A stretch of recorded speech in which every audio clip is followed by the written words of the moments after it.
오늘은 벼르다가 좀 많이 바꿨는데 평소보다 성공률이 더 높았습니다. 오늘 다 LED도 오늘 다 살았고 일전에 날아갔던 것들만 좀 날아갔는데 오늘 하면서 약간 좀 다르게 생각한 건 평소에 LED 빼고 키캡 빼고 이렇게 했는데 키 빼고 했는데 오늘은 키를 한 방에 다 빼버리니까 LED랑 오히려 LED가 많이 살아 있었던 것 같아요.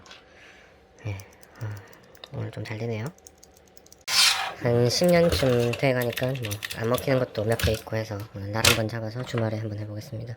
뭐 기존에 이렇게 덕지덕지 했는데 덕지덕지 하다 보면은 LED가 사망하는 경우도 많고 여기도 막 일단은 사망했는데 키보드의 제일 중요한 기능은 일단 뭐 키 입력이니까 LED는 죽어도 어쩔 수 없죠. 일단 가급적 살리는 방향으로 해서 한번 해보도록 하겠습니다. 일단 필요한 부속 같은 경우는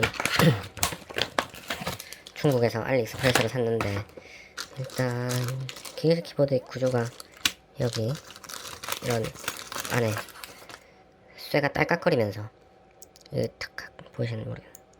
탈칵 하면서 쇠끼리 접점에 부딪히는데 이게 오래되면 이 안에 있는 게 이제 상태가 안 좋아지면서 뭐 두 번이 씹히거나 안 씹히거나 합니다. 접점 부활제로도 어느 정도 효과는 볼 수 있는데 지금 접점 부활제가 없고 그렇게 해도 한 두세 달 정도 있으면 또 다시 상태가 안 좋아져서 날 잡아서 이렇게 저는 바꾸는 편입니다.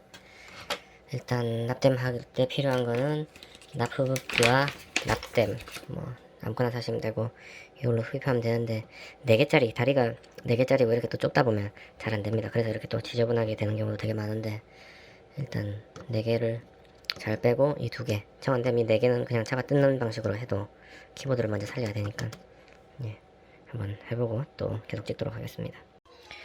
일단 한 개 뺐는데 한 개 빼는 게 생각보다 깔끔하게 안 돼서 좀 시간 걸렸는데 일단 이 발 2개 빼고 여기에 있는 LED 발 4개짜리 이거 빼고 이렇게 그리고 나서